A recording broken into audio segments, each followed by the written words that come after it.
Friends आसतु बुली जा ओलाशुणी गुंफा आम एरियार बहुत भल प्रसिद्ध स्थान हूँ ओलाशुणी गुंफा। आम मैंने बाइक धरी बाहरलु घर किंतु गेट पाखे आम पहुँची गलुणु। गेट पाखे पहुँचिकी प्रथम देखिलु बहुत ये पत्थर मूर्ति माने तैयारी हुए। ये शील फेसा इत्यादि जहाँ दरकार पत्थर जिनस जहाँ दरकार आप बहुत सुविधार पाइबे। आम फास्ट गेट आरंभ देखीदेलु जे पत्थर बहुत बहुत मूर्ति देखते शील फेसा आमर घर नित्य उपकरण जिनस जहाँ सब दरकार चौरा भल भल पत्थर पाइबे। ये पूरा रियल तैयारी करके लोक दौरान से रियल देखिकी नहीं पारे। आ बहुत भल भल जिनस खट पलंक इत्यादि मेलार उपलब्ध आपण मैंने चाहिए किनीपारे। आम मैंने रास्ता सारा देखी देखी देखी गलु जे बहुत बड़ मेला। मेलार आरंभ पशु पशु आम गेट द्वार मुहरे पुलिस भाई मैंने अच्छा द्वार मुहरे पशिलु। आसु आसु कुल्फी आरंभ हो गला। कुल्फी दुकान सब बहुत विभिन्न भेराइटर दुकान यात्रा भी पड़े। ये पूरा 5 राति यात्रा फात्रा हुए। आम आरंभ गोटे लसी फसी टे पीदेलु। लसी फसी पी पुआ मोर पूरा चुस्की तार पसंद टे चुस्की खाइला पहुँची गलु। पहाड़ किसी समय चढ़ला पहुँची गलु आम मंदिर प्रांगण में। मंदिर रे बहुत लोकंर जनसमागम टे फटो फटो उठेदेलु। उठेला भितर को पशिलु।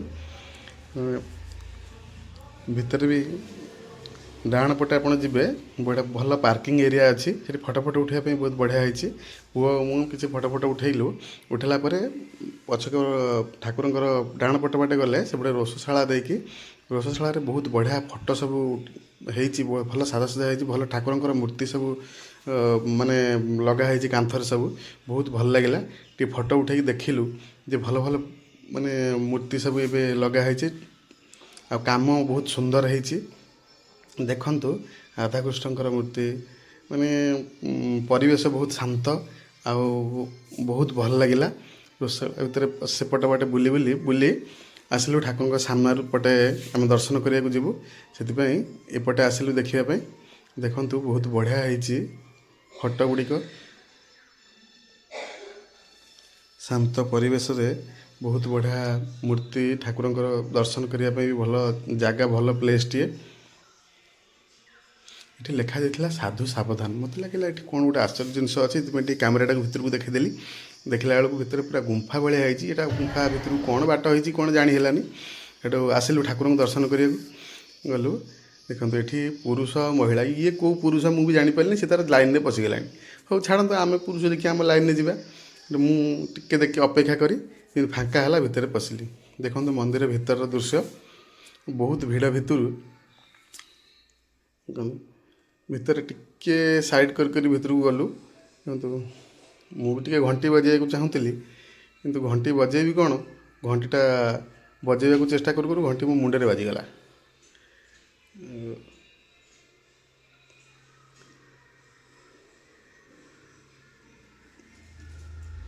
देखंतु भगवान को दर्शन करंतु। आमर साधु अरक्षित दासंकर प्रसिद्ध मठ ये दर्शन करंतु। दर्शन कर सारी दीपटी को आनी दीप स्टैंड रखिलु।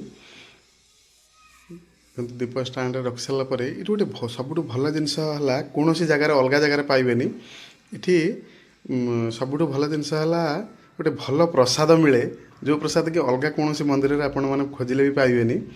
मुझे देखा जे बहुत भल जिनस ये गोटे मिले।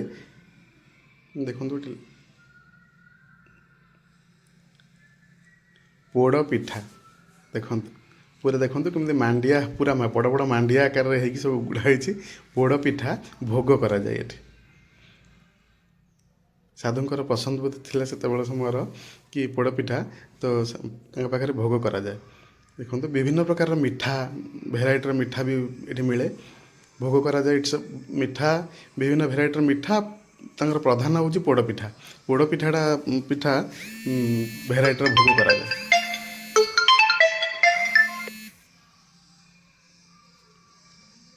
प्रसिद्ध महापुरुषंकर प्रसिद्ध पोड़पिठा दुकान देखो मिठा भी बहुत भेराइटर भोग करा जाए। ये भाई दुकान कर बहुत बड़ आकार देखो केते ଭେରାଇଟିର ମିଠା ଠାକୁରଙ୍କର ହୁଣ୍ଡି ଆଉ ଏ ଦାନ ବହୁତ ଶ୍ରଦ୍ଧାଳୁ ଆସନ୍ତି ଦାନ କରନ୍ତି। ଦେଖନ୍ତୁ ବହୁତ ବଡ଼ ଗଛ ବୃକ୍ଷଟିଏ ହେଇଛି ଠାକୁରଙ୍କର ବେଢ଼ା ଭିତରେ। ଏଠି ଆସ୍ଥା ନିଜର ଆସ୍ଥା ନେଇ ସବୁ ବନ୍ଧାବନ୍ଧି କରନ୍ତି। ଆମେ ଯାଇ ପହଞ୍ଚିଗଲୁ, ଦେଖିଲୁ ଏଠି ନବମୁନି ମନ୍ଦିର, ଅର୍ଥାତ୍ ଯେଉଁମାନେ ଥିଲେ ଆମର ଅରକ୍ଷିତ ଦାସଙ୍କରେ କି ମୁନି ଋଷିମାନେ ବସିକି ଏଠି ଭାଗବତ ଚର୍ଚ୍ଚା କରନ୍ତି। ତାଙ୍କର ସ୍ୱତନ୍ତ୍ର ବୈଠକ ହେଇଛି। ଏଠି ଭାଗବତ ଚର୍ଚ୍ଚା ମନ୍ଦିର ଇଏ ନବମୁନି ମନ୍ଦିର ବୋଲି ଲେଖାଯାଇଛି। ଆପଣମାନେ ଦେଖିପାରୁଥିବେ ମୁନିମାନଙ୍କର ପ୍ରତିମା। ଦେଖନ୍ତୁ ନବମୁନି ମନ୍ଦିର ଭାଗବତ ଚର୍ଚ୍ଚା ଲେଖା ବି ଯାଇଛି। ଆପଣମାନେ ଆସିଲେ ଭଲ ଭାବରେ ଦେଖିପାରିବେ। ବାବା ପୁଅ କିଛି ସାମ୍ନାରେ ଫଟୋ ଉଠାଉଠି କଲୁ। ଫଟୋ ବହୁତ ଭଲ ଜାଗା, ପ୍ଲେସ୍ ବି ଶାନ୍ତ ଲାଗେ। ଆଉ ଏଇ ସମୟରେ ତାଙ୍କ ଯେଉଁ ବର୍ଷରେ ଆମର ଏଠି 10-12 ଦିନ ରଖି ପୂଜା ଯାତ୍ରା ଲାଗି ରହେ। ଆଉ ଏଇ ସମୟରେ ବହୁତ ଶ୍ରଦ୍ଧାଳୁଙ୍କର ଭିଡ଼ ହୋଇଥାଏ। ଆପଣମାନେ ଯାହାକି ଏବେ ତ ସରିଗଲାଣି, ପୁଣି ପ୍ରତ୍ୟେକ ବର୍ଷ ଏ ମକର ସଂକ୍ରାନ୍ତି ଟାଇମ୍ରେ ଆରମ୍ଭ ହୁଏ। ଆମେମାନେ ପୁଣି ବୁଲାବୁଲି ସାରି ଫେରିଲୁ ବାହାରକୁ।